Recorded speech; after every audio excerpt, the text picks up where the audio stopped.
while UAE's Ambassador to India, Abdul Nasser Al-Shali, in an exclusive interview with Republic on the sidelines of Vibrant Gujarat Summit, where UAE President was the chief guest, spoke to my colleague Priyanka. Listen in to what he said.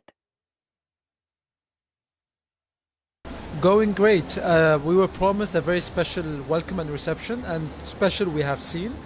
As you could see from last night, there were 4 MOUs that were exchanged, 3 of them between our Ministry of Investment and the government, and there was one from DP World with the government of Gujarat.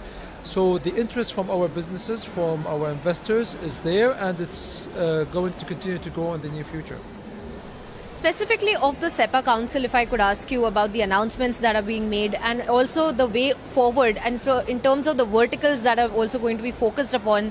This is a $100 billion non-oil trade that is already being promised, and in year-on-year 16% increase is also being projected. How do you see, and which verticals are going to be more on the focus between the two countries?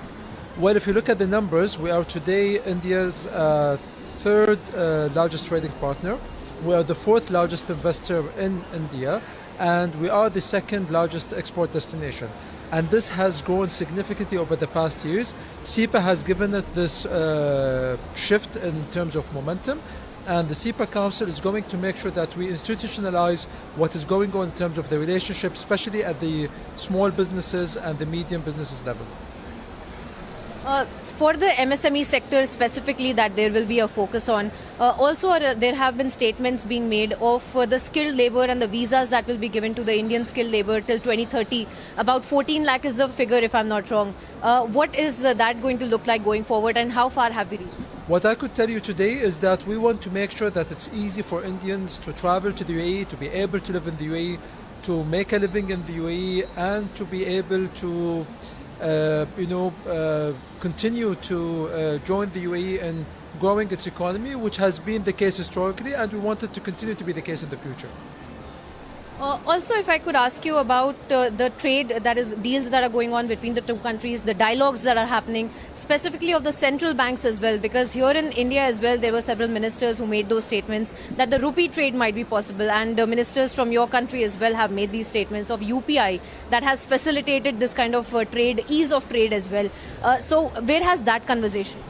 It's happening. So we have had a few transactions taking place in local currencies, and they were testing the system. They want to see that the technicality of the system is actually sorted out, and I believe that this is working for both countries in terms of the trade itself, the size of the trade, the proximity of the two countries when it comes to their bilateral relationship, and to make sure that it's easier for business people to settle their trade in whatever currency that works for them. And lastly, I'd ask you, because the Prime Minister specifically talked about the President, Mohammed bin Zayed, and he said that he's his good friend and that he's the chief guest of the Vibrant Gujarat Summit. How do you look at this, and also, what are your expectations and what are your takeaways from the Vibrant Gujarat that you're going to go back? It has been a very special visit, and this is my 3rd time in Gujarat, and the fact that my 3rd time is also accompanied with the President visiting Gujarat, and it being the first time that he visits a state in India, not India as a country, but a state in India, and that being Gujarat means that we associate Gujarat with importance, with growth, with the importance of the bilateral relationship itself. And there is no way to put this in enough words to identify and make clear how special this is in terms of a visit and in terms of the importance we attach to it.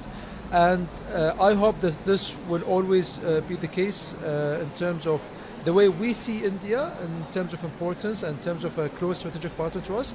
And India continues to see the UAE as such, and that this special visit to the state of Gujarat is one great example of such a relationship.